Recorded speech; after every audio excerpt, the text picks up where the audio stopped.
सभी को नमस्कार, स्वागत है आपका आज की क्लास में। आज की क्लास में हम मोस्ट इंपॉर्टेंट क्वेश्चंस करने वाले हैं हिस्ट्री बीए 4 सेमेस्टर्स की क्लास के लिए, और हम ये क्वेश्चंस यूनिट वाइज करेंगे जिससे आपको बहुत ज़्यादा कन्वीनियंट होगा। चलिए देखते हैं यूनिट वाइज जो जो इंपॉर्टेंट क्वेश्चन है और जो जो इंपॉर्टेंट टॉपिक्स हैं इसके लिए। पहला जो चैप्टर है, पहला यूनिट है 18वीं शताब्दी में समाज है, समाज के ऊपर है। तो इससे पहला क्वेश्चन ही आपका ये बनता है, सामाजिक स्थिति बताएं। ये क्वेश्चन अलग तरीके से विशेषता या आलोचना के साथ भी आ सकता है, लेकिन आंसर आपका सेम होना है, क्योंकि जो उसकी विशेषता थी उस समय वो आलोचनात्मक थी। सामाजिक स्थिति पूरी की पूरी आलोचनात्मक ही थी। आप बताओगे परिचय में, इसका इंट्रोडक्शन जब दोगे इस चैप्टर का, क्वेश्चन के आंसर में बताओगे समाज कितना दमनात्मक था। जो शक्तिशाली व्यक्ति है वो दुर्बल पर बहुत हावी था। वो दुर्बल चाहे जाति के आधार पे हो चाहे धन के आधार पे हो। इसके अलावा इस समाज में बहुत ज़्यादा अंधविश्वास भी था। अंधविश्वास आपको पता चलता है कि बहुत ज़्यादा मूर्ति पूजा, बहुत ज़्यादा मंत्र व्यवस्था, बहुत ज़्यादा बलि व्यवस्था उस समाज में होती थी। तो उस समाज के बारे में बेसिक बात यह है कि उस समय बहुत ज़्यादा अंधविश्वास था और दमनात्मक व्यवस्था। दमनात्मक व्यवस्था मतलब भेदभाव। भेदभाव तो बहुत होता था और बेसिकली वो जाति के आधार पे होता था। अब इसकी क्या क्या विशेषताएं, ये आपका इंट्रोडक्शन हो गया। इसके पॉइंट्स क्या क्या लिखोगे आप? पहला पॉइंट बताओगे आप जाति व्यवस्था। तो जाति व्यवस्था के बारे में आप बताओगे कि भारतीय समाज में 18वीं सदी में लगभग 2 से 3 हजार जातियां थी। 2 से 3 हजार जातियां, और 2 से 3 हजार जातियों की बहुत सारी उपजातियां थी। अब इतनी सारी जातियां और उपजाति होने की वजह से एक चीज समाज में कभी नहीं हो पाई, वो थी एकता व बंधुत्वता। एकता और बंधुत्वता ना हो पाने के कारण ट्रेवर नियर, जो कि फ्रांसीसी यात्री थे, इन्होंने बताया कि भारत की जनसंख्या बहुत ज़्यादा थी, बहुत ज़्यादा है, समाज भी बहुत बड़ा है, लेकिन फिर भी इस पर शासन रहा मुस्लिम वर्ग का। मुस्लिम वर्ग के शासन होने के कारण था हमारा जातियों में विभाजन होना, और जाति विभाजन के कारण हमारे बीच एकता की स्थिति नहीं थी।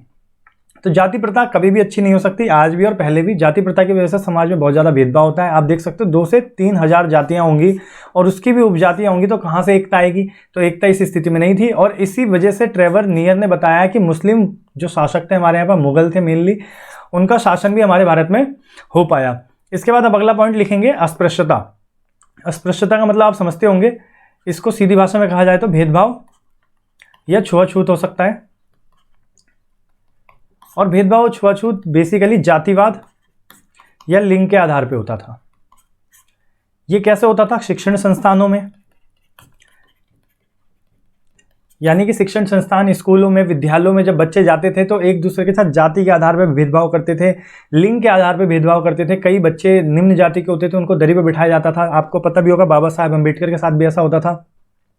इसके अलावा कई ऐसी जगहें थी जैसे सार्वजनिक स्थल होते थे, मंदिर हो सकता है, मंदिर में भी घुसना अलाउड नहीं था। इसके अलावा जो तालाब होते हैं वहां से पानी भरना अलाउड नहीं था। जो निचली जाति के लोग थे उनका तालाब तक सेपरेट कर रखा था। और जो मंदिर होते थे, सार्वजनिक मंदिर होते थे, इसमें ब्राह्मणों का वर्चस्व होता था, और ब्राह्मणों का वर्चस्व होने की वजह से ये निचली जाति को अलाउड नहीं करते थे, और अगर वो चले जाते थे उनके साथ हिंसा होती थी।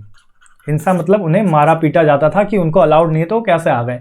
तो अस्पृश्यता होती थी समाज में। सामाजिक स्थिति यानी कि खराब थी।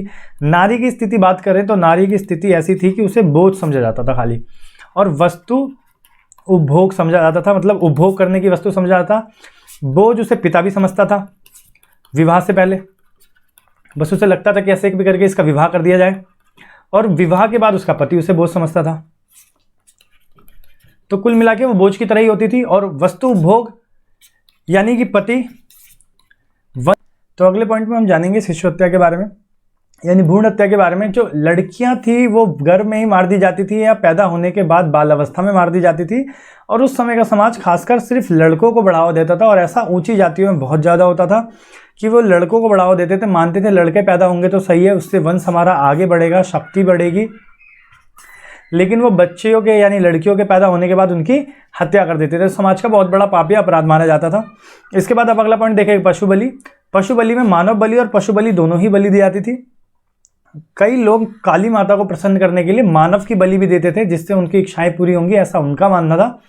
और पशु बलि के बारे में तो आपको पता है, अलग अलग देवी देवताओं को पशु बलि दी जाती है, चाहे बकरे की हो चाहे किसी भी चीज़ की हो। और ऐसा करने के पीछे उनकी सुरक्षा का मकसद हो सकता है या मनोकामनाएं पूरी होना, अलग अलग मुद्दे होते हैं, अलग अलग आशाएं होती हैं उनकी, जिस वजह से पशु बलि दी जाती है। इसके बाद ये क्वेश्चन कंप्लीट होता है। तो पहली यूनिट से यही क्वेश्चन आपका आएगा और बहुत संभावना है अगर पहली यूनिट से क्वेश्चन आया तो यही क्वेश्चन आएगा जो आप पूरे अच्छे से अटेम्प्ट कर लोगे, जिसमें आप परिचय बताओगे कि समाज कैसा था, दमनात्मक था, शोषणात्मक था, अंधविश्वास बहुत ज़्यादा था, भेदभाव बहुत ज़्यादा था, ठीक है, मूर्ति पूजा, मंत्र व्यवस्था, बलि व्यवस्था, ये सारी चीज़ें होती थी। अब इन सब के पॉइंट्स क्या लिखोगे आप? जाति प्रथा बताओगे। जाति प्रथा में भी ट्रेवर नियर जो हमारे एक विचारक हैं, यात्री हैं, उन्होंने क्या बताया इस बारे में, ये समझाओगे। इसके बाद अस्पृश्यता समझाओगे, नारी स्थिति, नारी की स्थिति, शिशु हत्या और पशु बलि के बारे में समझाओगे। अब अगली यूनिट बहुत बड़ी यूनिट है हमारी, इससे जो क्वेश्चन बार बार रिपीटेडली आता है और हर बार ये क्वेश्चन आता है, संभावित रूप से इस बार भी आएगा, वो दो क्वेश्चन ऐसे बेसिकली, एक है प्लासी का युद्ध, एक है बक्सर का युद्ध। तो हम दोनों ही पॉइंट के देख लेंगे, प्लासी का युद्ध भी और बक्सर का युद्ध भी। पहले हम देखते हैं प्लासी का युद्ध। प्लासी का युद्ध 1757 का युद्ध है।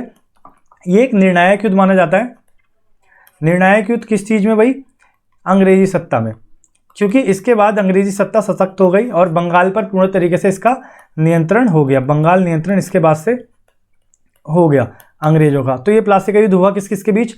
तो ये युद्ध आपका सिराजुद्दौला,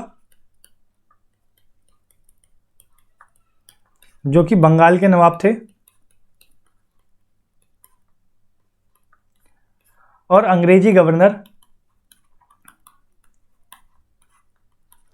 रॉबर्ट क्लाइव के बीच हुआ। और इसमें अंग्रेजों की जीत हुई और सिराजुद्दौला की हार हो गई और सत्ता परिवर्तित हो गई। तो प्लासी का युद्ध ऐसे करके एक निर्णायक युद्ध है जिसमें अंग्रेजी सत्ता सशक्त हो गई और अंग्रेजी शासन शुरू हो गया इसके बाद से, और बंगाल नवाब सिराजुद्दौला की हार हो गई। इसके पीछे बहुत सारे कारण थे, तो देखते हैं क्या क्या कारण थे। तो इसका पहला कारण आपका ब्लैक होल की घटना माना जाता है। ब्लैक होल की घटना के बारे में आप जान लीजिए कि सिराजुद्दौला द्वारा एक काल कोठरी में लगभग 146 अंग्रेजी सैनिकों को कैद कर लिया गया, जिसमें से 123 की मृत्यु हो गई और 23 जिंदा बचे। उनमें से एक प्रमुख व्यक्ति था जिसका नाम था हॉलवेल। उस हॉलवेल ने इसके बारे में काफ़ी ज़्यादा प्रचार कर दिया कि सिराजुद्दौला ने ऐसा किया, एक काल कोठरी में बंद किया और 123 अंग्रेजी सैनिकों को मार दिया, जिसके बाद अंग्रेजों ने डिसाइड किया कि सिराजुद्दौला पे आक्रमण करना ज़रूरी हो गया। सिराजुद्दौला ने गलत किया। इसके बाद एक पॉइंट है आपका फोर्ट विलियम किले पर आक्रमण। फोर्ट विलियम किला अंग्रेजों द्वारा बनाया जा रहा था और अंग्रेज इस किले को बना के कलकत्ता पे अपने नियंत्रण को शो करना चाहते थे, इसको दिखाना चाहते थे, लेकिन इस पर आक्रमण कर दिया और रोक दिया इसे सिराजुद्दौला द्वारा। और जब सिराजुद्दौला ने ऐसा किया तो ये भी एक बहुत प्रमुख कारण बना आक्रमण करने का। अगला पॉइंट है सेनापति का लालच। सेनापति आपको पता होना चाहिए कौन है इसका। उस समय इसका सेनापति मीर जाफर था और अंग्रेजों ने इसे लालच दे दिया सत्ता का। यानी अंग्रेजों ने इसे कहा कि आप अगर अपनी सेना को पीछे रखते हो, सेनापति से कहा सेना को युद्ध में शामिल नहीं करते, सहयोग नहीं करते, किसको? सिराजुद्दौला को, तो हम आपको अगला शासक बना देंगे। और इस लालच में ये शामिल नहीं हुआ और अगला शासक भी यही बना, लेकिन इस वजह से सिराजुद्दौला हार गया। इसके बाद अगला टॉपिक हमने देखा था अपनों का विरोध। अपनों का विरोध यानी कौन अपने हैं जो विरोध कर रहे हैं सिराजुद्दौला का। तो सिराजुद्दौला का विरोध करने में इसके कई सारे अधिकारी थे, जैसे बैंकर, जैसे दीवान। इसके अलावा इसकी एक मौसी थी जिनका नाम था घसीटी बेगम। इन्होंने भी इसका विरोध किया और अंग्रेजों से जाके मिल गई। इस वजह से सिराजुद्दौला को हार का सामना करना पड़ा प्लासी के युद्ध में और अंग्रेजी शासन बंगाल में सशक्त हुआ तथा पूरे भारत में भी विस्तृत हो गया। तो ये कुछ कारण थे। तो ये प्लासी का युद्ध है आपका। ये प्लासी का युद्ध टिप्पणी करने के लिए भी आ सकता है और अगर ये पूरा क्वेश्चन आया तो ये दोनों साथ आएंगे, प्लासी का युद्ध और बक्सर का युद्ध। तो प्लासी का युद्ध आपको पता चल गया 1757 में हुआ था। ये एक निर्णायक युद्ध था। अंग्रेजी सत्ता इससे और सशक्त हो गई, मजबूत हो गई, बंगाल पे नियंत्रण हो गया। ये युद्ध सिराजुद्दौला तत्कालीन जो बंगाल का नवाब था उसके बीच और जो अंग्रेजी गवर्नर रॉबर्ट क्लाइव था उसके बीच हुआ। इसके बाद इसके कई कारण देखने, आप ब्लैक होल की घटना देखी। ब्लैक होल की घटना में क्या था, काल कोठरी में 146 सैनिकों को कैद किया गया था, 123 मर गए, 23 बचे। उनमें से हॉलवेल ने इसका हल्ला करा प्रचार किया, जिसके बाद अंग्रेजों ने आक्रमण कर दिया। फोर्ट विलियम किला नहीं बनाने दिया सिराजुद्दौला ने अंग्रेजों को, उसके बाद भी जो उनके बीच तनाव बढ़ गया। फिर सेनापति मीर जाफर ने सेना का सहयोग नहीं किया सिराजुद्दौला का, जिसकी वजह से युद्ध नहीं जीत सकता, क्योंकि युद्ध जीतने के लिए सेना तो बहुत ज़्यादा जरूरी है। इसके बाद इसके कुछ अधिकारी और अपने जिन्होंने विरोध करा इसका, उसमें अधिकारी में बैंकर दीवान है और घसीटी बेगम जो कि इसकी मौसी थी, इन्होंने भी इसका विरोध कर दिया। अब अगला पॉइंट देखेंगे हम इसका परिणाम, कि इस युद्ध का परिणाम क्या निकला। तो इसका परिणाम में सबसे पहला परिणाम तो आप ये देखोगे, सत्ता हस्तांतरण हो गई। सत्ता हस्तांतरण किसके हाथ में हो गई? मीर जाफर से नहीं, सिराजुद्दौला से मीर जाफर के हाथ में हो गई। सिराजुद्दौला इसका जो नवाब था, उससे मीर जाफर इसके सेनापति के हाथ में सत्ता आ गई, यानी कि सिराजुद्दौला से मीर जाफर जो कि सेनापति था, उसके हाथ में सत्ता आ गई। और सत्ता आते ही इसने राजधानी हस्तांतरण कर दी, बदल दी। पहले राजधानी थी मुर्शिदाबाद, उसके बाद उसने राजधानी बदल दी मुंगेर जो कि बिहार में, और मुर्शिदाबाद आपका बंगाल में था। इसके बाद आप देखेंगे मीर जाफर को भी सत्ता से निष्कासित कर दिया गया। आगे चल के जैसा इसने नवाब सिराजुद्दौला के साथ करा, इसके साथ भी हुआ। 1960 में इसका दामाद जो कि इसका सेनापति भी था, जिसका नाम मीर कासिम था, मीर कासिम ने अपने आप को योग्य साबित किया अंग्रेजों के लिए, और अंग्रेजों की नज़र में अपने आप को ज़्यादा शक्तिशाली साबित किया, अपने आप को ज़्यादा चापलूसी साबित किया। और फाइनली 1960 में यही हुआ, इसके साथ भी मीर जाफर सत्ता से निष्कासित कर दिया गया, और नया नवाब जो बना वो बना मीर कासिम। इसके बाद मीर कासिम जो सत्ता पे आ गया, तो आगे चल के मीर कासिम के साथ कुछ ऐसा हुआ जिसकी वजह से बक्सर का युद्ध हुआ। तो हम देखते हैं आगे। तो पहले बक्सर के युद्ध के लिए समझ लेते हैं थोड़ा। जो बक्सर है हमारा वो बिहार में है, और इस युद्ध का कारण यह था कि 1963 में अंग्रेजों ने मीर कासिम को भी सत्ता से निष्कासित कर दिया। क्योंकि आप देख सकते हो मीर कासिम बहुत चालाक और चतुर आदमी था। उसने मीर जाफर को कैसे हटवा के अपने आप को सत्ता का पद दिलवाया, शासन का पद दिलवाया, नवाब बना। लेकिन मीर कासिम जब शासक बना तो उसने अपनी मनमानी करना शुरू कर दी, ठीक है, विरोध शुरू कर दिया अंग्रेजों का। और ये विरोध पटना में एक बार हिंसा में बदल गया, अंग्रेजी सैनिकों के साथ हिंसा करनी पड़ी।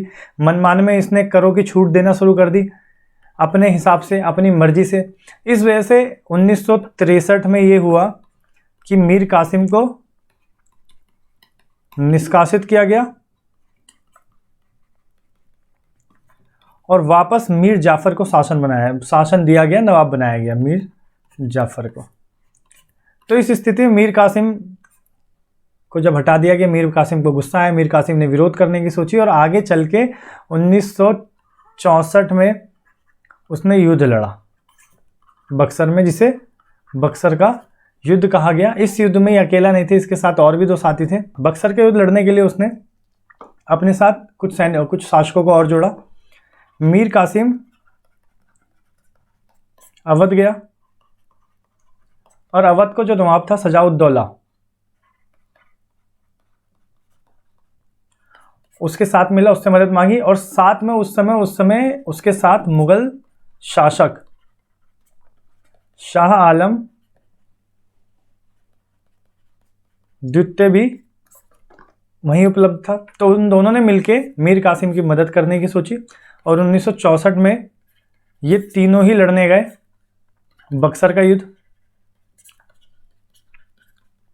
और इन्होंने लड़ाई करी हेक्टर मुनरो से।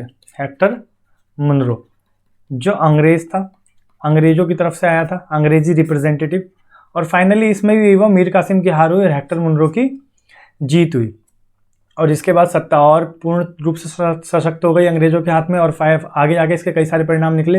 अंग्रेजों ने इसके लिए एक इलाहाबाद की संधि थोपी, जिसमें 1965 में उन्होंने क्या करा, इसके 2 चरण बनाए। पहले चरण में इन्होंने शाह आलम द्वितीय पे कुछ शर्तें थोपी, क्योंकि शाह आलम द्वितीय ने मीर कासिम का युद्ध में सहयोग किया था। शाह आलम द्वितीय से उन्होंने दीवानी हासिल की तीनों ही राज्यों, तीनों ही प्रांतों की, जो कि बिहार, उड़ीसा और बंगाल था, दीवानी का मतलब होता है आर्थिक अधिकार, सारे आर्थिक या अर्थव्यवस्था के संबंध में सारे अधिकार अंग्रेजों ने अपने हाथ में ले लिए शाह आलम द्वितीय से, इन तीनों ही प्रांतों के।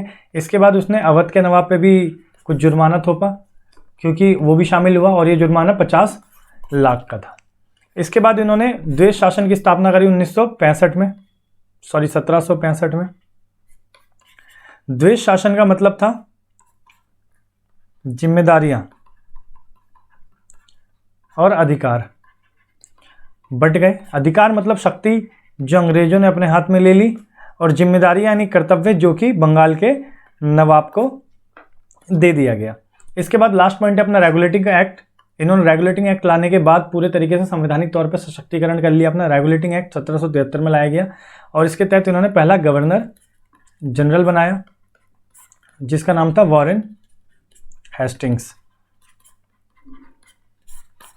और साथ ही न्यायिक व्यवस्था पर सशक्तिकरण के लिए सुप्रीम कोर्ट की स्थापना करी, सर्वोच्च न्यायालय बना लिया।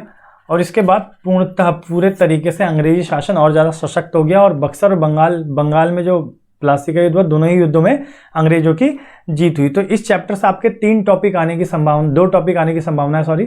2 टॉपिक की ये टिप्पणी के लिए भी आ सकता है, और ये दोनों एक साथ क्वेश्चन भी आ सकता है। तो पहला पॉइंट है प्लासी का युद्ध। 1757 में निर्णायक युद्ध था, किस तरीके से अंग्रेजी सशक्तिकरण हुआ, मीर जाफर शासक बना। आगे चल के कैसे फिर मीर जाफर भी निष्कासित हुआ मीर कासिम के द्वारा। फिर आगे चल के मीर कासिम निष्कासित हुआ, और मीर कासिम के निष्कासित होने के बाद उसने कैसे बक्सर का युद्ध लड़ा। बक्सर के युद्ध के बाद उसने इलाहाबाद की संधि हुई और द्वेष शासन हुआ, रेगुलेटिंग एक्ट आया, और पूरे तरीके से अंग्रेजी शासन सशक्त हो गया। अब अगली यूनिट का क्वेश्चन देखेंगे हम। अगली यूनिट है अपनी आर्थिक स्थिति के संबंध में, जिसमें हम देखेंगे अंग्रेजों ने अपनी आर्थिक स्थिति, प्रशासनिक स्थिति को सशक्त करने के लिए, मजबूत करने के लिए कुछ बंदोबस्त, कुछ व्यवस्थाएं लागू करी थी, जैसे स्थायी बंदोबस्त, रैयतवाड़ी व्यवस्था और महालवाड़ी व्यवस्था। तो इन तीनों के बारे में जानेंगे, और ये तीनों ही बहुत इंपॉर्टेंट है, हर बार पेपर में आते हैं और इस बार भी आएंगे।